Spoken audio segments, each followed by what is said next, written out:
বন্ধুরা সবাই কেমন আছো? বন্ধুরা আজকে তোমাদের আপন মায়ের পুকুরে ছেলের ঠাকুর ডুবানো নিয়ে অসাধারণ একটি সত্য ঘটনা বলবো। গল্পটি শেষ পর্যন্ত শুনলে তোমরা বাধ্য হবে হাতের কাজ করতে। না হলে সবাই আমাকে কাজ করে দিয়ে যাবে, আমি বাধা দেব না। 5 বছর আগে আর্মিতে ভর্তি হয়েছি। বাড়িতে মা আর ছোট একটা বোন আছে, অনেক আগে মারা গেছে। আমি তখন 9-এ পড়ি আর ছোট বোনটা 5-এ। তখন থেকে মা নিজে সংগ্রাম করে সংসার চালিয়েছে, ঘরে বসে সেলাই মেশিন দিয়ে মানুষের কাপড় বানিয়ে বানিয়ে আমাদের ভরণ পোষণ করেছে। কিছু চাষের জমি ছিল তাই রক্ষে। না তো আমার চাচা কাকারা যেমন হারামি এক মুঠো ভাত তুলে দেওয়ার মানুষ ছিল না। নানা নানি দাদা দাদি অনেক আগেই পটল তুলেছে, মামা মামিরা কিছুটা সহযোগিতা করেছে, তাও নাকড়ার মতো করেছে যাতে মা যা ভাগে পেত তা লিখিয়ে নিতে পারে। আমার ভুলি মা সরল মনে তা দিয়েও দিয়েছে। যা হোক, আমি কলেজে ভর্তি হয়েছি কেবলই, এমন সময় শুনলাম আর্মিতে লোক নিবে। মাকে বলে লাইনে দাঁড়িয়ে গেলাম। আমার নিজের উপর ভরসা ছিল, কারণ আমি মোটামুটি সব দিকেই ফিট। যেমন উচ্চতা তেমন বডি। মা বলে আমি আমার নানা মামাদের মতো হয়েছি, ঠিক পালোয়ান। বাবা কাকারা তো এক একটা টিনটিনে, সব কয়টা শুধু বদের হাড্ডি। যা হোক, ভালোই ভালোই টিকে গেলাম। বাড়িতে খুশির ঢোল বেজে উঠল, সবাই বলা বলি করল, যাক ছেলেটা কাজে লাগলো, এখন যদি সোনালির কষ্ট দূর হয়। হ্যাঁ, আমি আমার মার কষ্ট দূর করার জন্য কোনো দিকে না তাকিয়ে খেলাধুলা করার বয়সে চাকরিতে চলে গেলাম। গ্রামের বাড়ি হওয়াতে ভয়ের কিছু নেই, আশেপাশে তো কাকা চাচারা আছে। আমার বোন শারমিন আক্তার, বয়স 19, ইন্টার সেকেন্ড ইয়ারে পড়ে। বাবার মতো টিনে কাঠি, আমারই এমন মেয়ে পছন্দের না। মা সোনালী বেগম, বয়স মনে হয় 42 হবে, দারুণ দেখতে, এখনো যুবতী মেয়েদের সাথে পাল্লা দিতে পারবে। ফর্সা লাল টকটকে, মার দীঘল কালো চুল, ঘন মেঘের ভেলা, এত ঘন লম্বা চুল যে তা সারা পিঠ বেয়ে কোমর ছড়িয়ে নিচে নেমে যায়। লাল টকটকে ঠোঁট আর টানাটানা চোখ, সব মিলিয়ে আমার স্বপ্নের নারী, আমার জন্মদানকারী বিধবা মা। যা চরম পাপ, যা কখনো পাওয়ার নয়। সবই জানি, সবই বুঝি, তারপরও মনের কোথায় যেন সোনালীকে নিয়ে স্বপ্নের নীড় রচনা করি। যেখানে মা নয় সে আমার সোনালী, শুধু সোনালী। আমার মনের এ গোপন চাওয়ার কথা শুধু আমি জানি। আমার সরকারি বেতনে মার রূপ যেন দিনকে দিন বেড়েই চলছে। মার গর্বে বুক সব সময় ফুলে থাকে, গ্রামে সব সময় আমার জয় জয়কার। 5 বছরে ভাঙা ঘর পাকা করেছি, এখন 4 রুমের বাড়িটা আমাদের শান্তির নীড়। এবার ছুটিতে এসেই মা বায়না শুরু করল আমার বিয়ে দিবে। যদিও এটা অনেক আগে থেকেই চলছে, আমি শুধু বারবার এড়িয়ে যাচ্ছি। আজ এ নিয়ে মার সাথে মুখ কালাকালি হয়ে গেল। মার এক কথা, শারমিন বড় হয়েছে, বিয়ে দিতে হবে। এরই মাঝে কয়েকটা সম্বন্ধ এসেছিল, তার বিয়ে হয়ে গেলে সে একা একা কিভাবে থাকবে, হ্যান ত্যান কত কথা। আমি এসেছি শুনে ছোট মামা এলো, সারাদিন থেকে বিকেলে যাওয়ার সময় আমাদের সবাইকে নিয়ে যেতে চাইল। আমরা না যাওয়াতে জোর করে শারমিনকে নিয়ে গেল, বলল 2 দিন পর মা বেটা গিয়ে বেরিয়ে আসবে আর শারমিনকে নিয়ে আসবে। আমাকে আর মাকে নিয়ে যাওয়ার জন্য আর কি এমনটা করল। সন্ধ্যা থেকে আকাশটা মেঘলা হয়ে আছে দেখে বাইরে গেলাম না। না হলে 2 দিন থেকে এসে সন্ধ্যার পর বন্ধুদের সাথে আড্ডা মারতে বেরিয়ে পড়ি। আজ গেলাম না দেখে মাও খুব খুশি। গরম গরম পকোড়া ভেজে দিল। বিছানায় বসে মা বেটা মিলে আরাম করে খাচ্ছি। মিশু, হুমা, কাউকে পছন্দ করিস? আমি মার মুখের দিকে তাকিয়ে মুচকি মুচকি হাসছি। বল না পছন্দ করিস, করলে এতদিন তুমি জানতে না। তবে হ্যাঁ, একজনকে খুব ভালো লাগে, এবং এও জানি তাকে আমি পাবো না। কেন পাবি না? আমার ছেলে কি দেখতে খারাপ? কোনো লাট সাহেবে বেটি সে রে? হা হা। তুমি দেখি রেগে গেলে। রাখবো না, এমন সোনার ছেলে আমার। আর কি না, বল তুই কে সে? বাদ দাও মা, আমার যাকে ভালো লাগে তার কথা দুনিয়ার কাউকে বলতে পারবো না, শুধু খোদাকে ছাড়া। মা আমার এমন গম্ভীর কথা শুনে অবাক হয়ে চেয়ে রয়েছে। এটা কি কথা রে বাবা? আমাকে বলতে না পারিস তোর ভাবি মানে রাসেলের বুয়ের কাছে বলিস তুই? না মা, তা না, তুমি আমার সবচেয়ে বড় বন্ধু, তোমাকেই যেহেতু বলতে পারছি না, সেখানে বলতে গেলে তারা তো আমাদের শত্রু, তাদের বলতে যাব কেন? তাহলে বল না, কে সে, কোথায় বাড়ি, কোনো বাড়ির মেয়ে? আমি চুপ করে বসে রয়েছি। মা অনেকক্ষণ আমার উত্তরের অপেক্ষায় থেকে মুখ গোমরা করে চলে গেল। ঘন ঘন বিদ্যুৎ চমকাচ্ছে, আকাশটা কালো হয়ে আছে, রাতের তারাগুলো না জানি কোথায় ডুব দিয়েছে। আমি জানালার গ্লাস খুলে দিয়ে ঠান্ডা হাওয়া গায়ে মাখছি, হাত বাড়িয়ে ব্যাগটা নিয়ে খুললাম, সিগারেটের প্যাকেটটা বের করে একটা ধরিয়ে টানছি। প্যাকেট রাখতে গিয়ে মোবাইলের বক্সটার কথা মনে পড়ল। শারমিনের জন্য যা যা এনেছিলাম সব দিয়েছি, শুধু মার গুলো দেওয়া হয়নি, চেয়েছিলাম দিতে, এমন সময় ছোট মামা এলো তাই আর দেওয়া হয়নি। নতুন অ্যান্ড্রয়েড সেট, মা খুব খুশি হবে। আরেক বক্সে একটা স্বর্ণের চেইন, মার যেটা ছিল সেটা আমার এসএসসির ফর্ম ফিলআপের সময় বিক্রি করে দিয়েছিল। তখন থেকে মার গলা খালি। আরও কয়েকটা জিনিস আছে মার জন্য।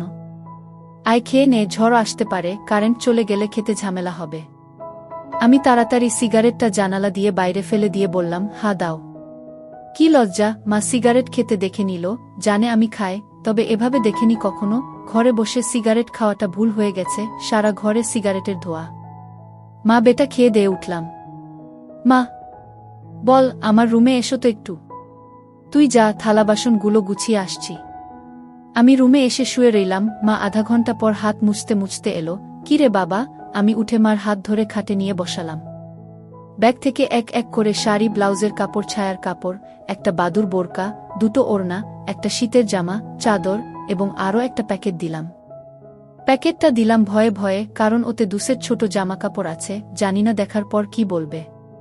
এত কিছু কি জন্য এনেছিস? তোর কি বুদ্ধিশুদ্ধি হবে না কখনো? প্রতিবারই এত কিছু আনা লাগবে? আহ থামো তো তুমি, যা লাগে তা আনবো না। এটাতে কি রে? না, ওটা এখন খুলবে না, তোমার ঘরে গিয়ে খুলবে, আর প্লিজ রাগ করবে না। কি আছে এতে, তা তুমি খুলে দেখে নিও। আর হ্যাঁ, আরও কিছু আছে, এই বলে মোবাইলটা দিলাম। একটা থাকতে আরেকটা এত দামি মোবাইল, তোমার চেয়ে কেন কিছু দামি নয় আমার কাছে, এই বলে গালে একটা হামি দিলাম। মাও আমার কপালে হামি দিল। চোখ বন্ধ করো তো। কেন রে? আহ বন্ধ করো না একটু। মা হেসে দিয়ে চোখ বন্ধ করল।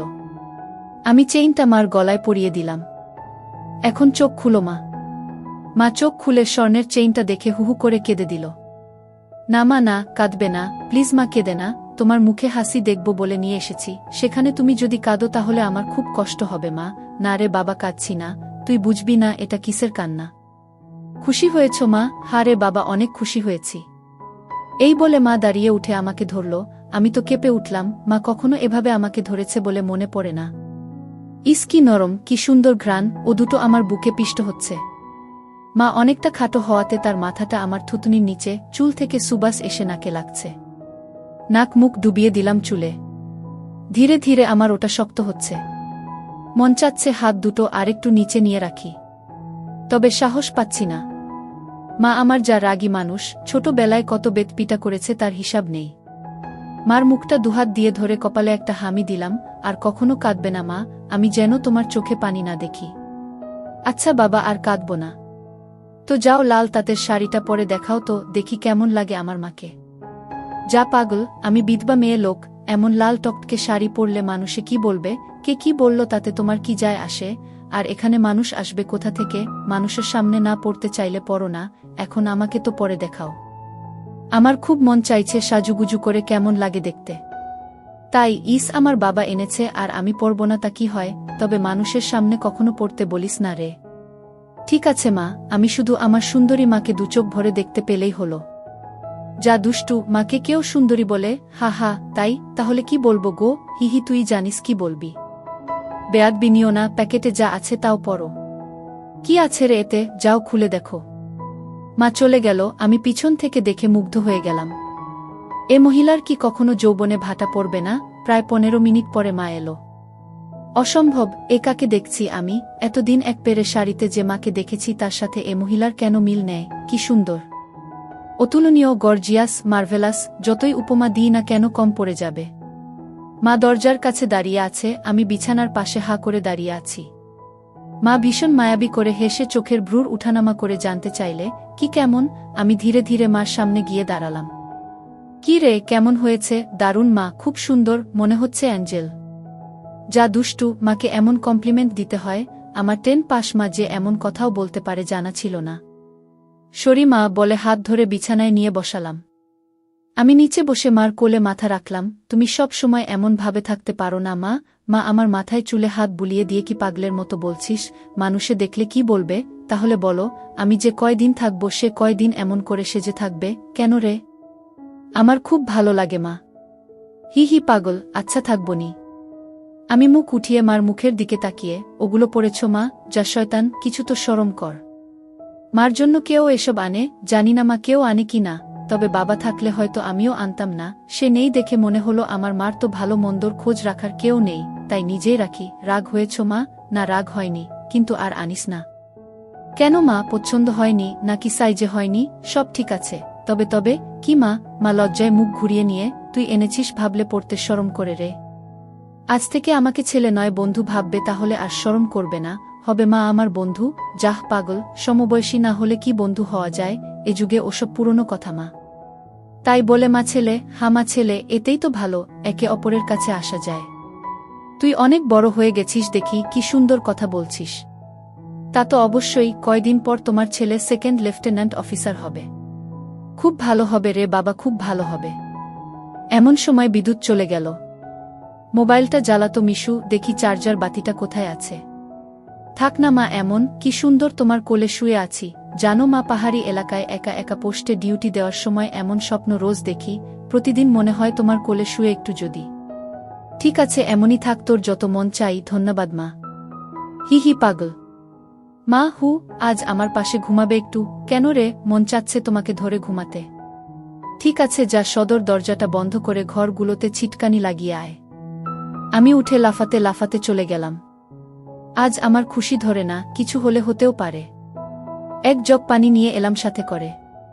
এসে দেখি মা শুয়ে পড়েছে।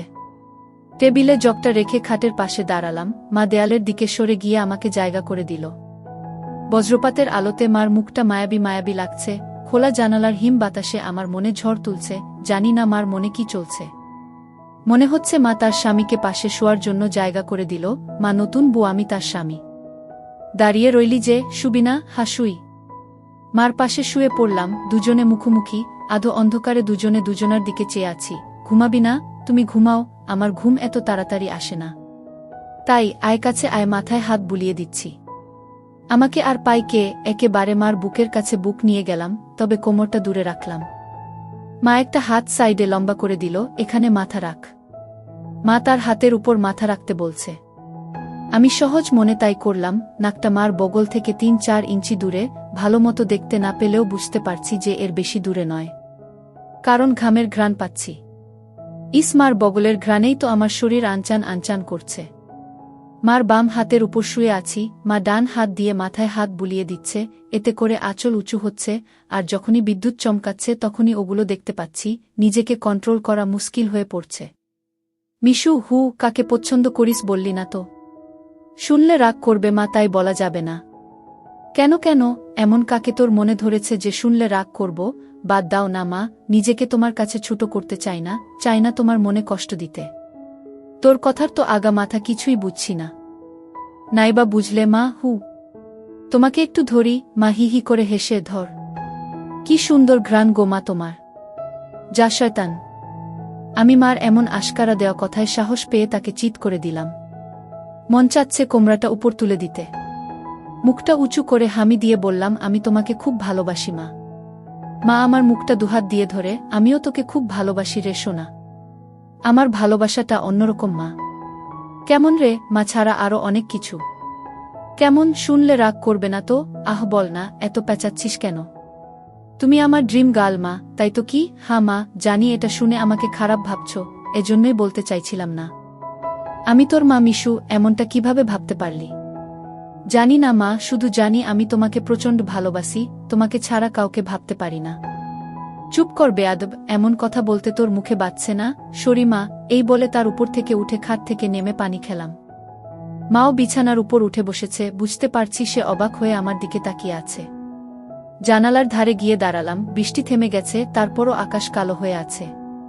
চাঁদ তারা কোথায় যেন লুকিয়ে গেছে আজ। ঠিক আমার হৃদয়ের মতো চারিদিকে অন্ধকার। এমন সময় কারেন্ট এলো। ঘরটা আলোকিত হয়ে গেল। আমি জানালাটা লাগিয়ে দিলাম, পর্দা ঝুলিয়ে দিয়ে ঘুরে দাঁড়ালাম।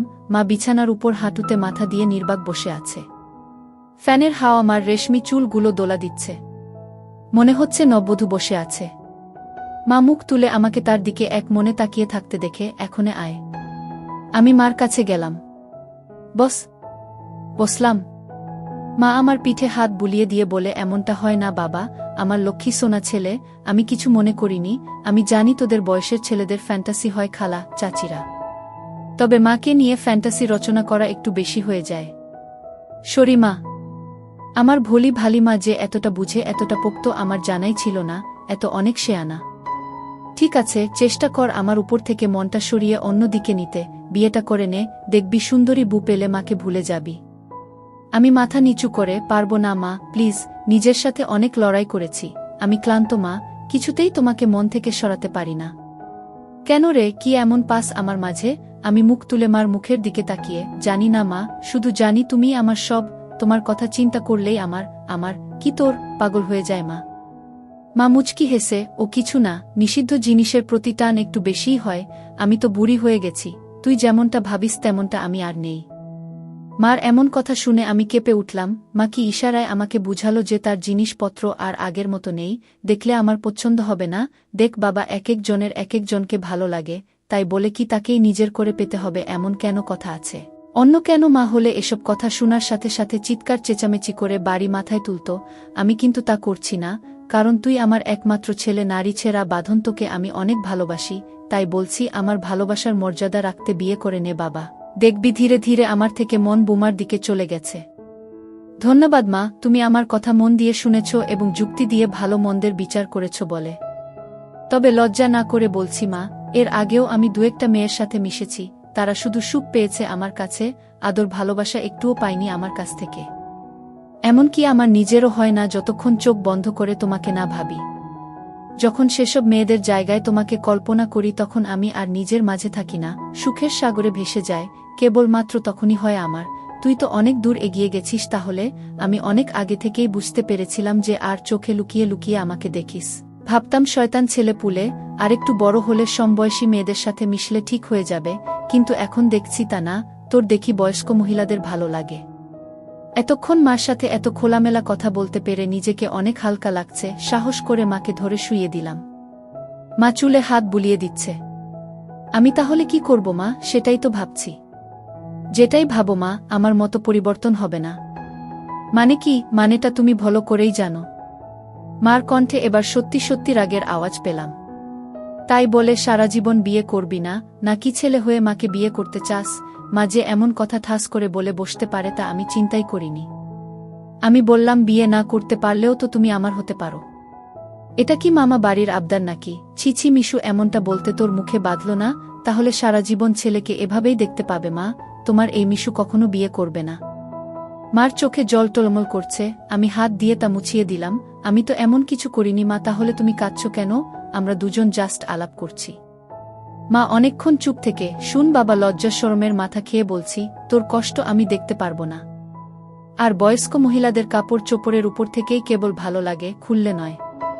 তুই যদি চাস তাহলে আমাকে সেভাবে একবার দেখে নে, তাও তুই মতো পরিবর্তন কর। তবে শুধু দেখতে পাবি, কিছু করতে পারবি না। মার মুখে এমন কথা শুনে আমি আর দুনিয়াতে নেই। বল রাজি? আর যদি আমি দেখে আরও বেশি আকর্ষণ অনুভব করি তাহলে? আমি বলতে চেয়েছি যে, আজ আমাকে দেখ, আর আগেও তো তুই অন্যদের দেখেছিস, তাহলেই তফাৎটা বুঝতে পারবি। আমার মনে হচ্ছে আমার মতো মার মনের ভিতরেও কিছু আছে, নয়তো দেখার কথা। আমি তো কিছু বলিনি, মা নিজ থেকে দেখতে দিতে চাইছে যে। রাজি? রাজি। যা, বড় লাইটটা বন্ধ করে ছোট লাইটটা জ্বালিয়ে আয়। মনে মনে ভাবলাম, কি সৌভাগ্য, আজ তো আমার পোয়া 12 লেগে গেছে। নীল বাতিটা জ্বালিয়ে খাটের পাশে দাঁড়িয়ে রইলাম। মাও উঠে দাঁড়ালো। ধন্যবাদ মা, আমার স্বপ্ন পূরণ করার জন্য। তোর জন্য আমি সব পারি রে, শুধু কথাদের সব দেখে নিয়ে মাকে ভুলে যাবি না তো, বা ভুল বুঝবি না তো? কি বলছো মা? তুমি আমার মা, আমার স্বপ্নের রানী, আমার ফ্যান্টাসির জগৎ, সব কিছুই তুমি। তোমাকে ভুলে গেলে তো নিজেকেই ভুলে যাওয়া হয়। কথা দিলাম মা, জীবন থাকতে তোমার অবাধ্য হব না। ভুল বুঝা বা ভুলে যাওয়া তো দূরের কথা। আমি বললাম, কিছু মনে করো না মা, আমি কি ছুঁয়ে দেখতে পারবো? মা আমার চোখের দিকে তাকিয়ে, আমি তোর মা মিশু। মা, তুমি আমার মা এবং আমার স্বপ্নের রানীও। আমি পিছন দিকে গিয়ে শাড়ির আঁচলটা ফেলে দিলাম।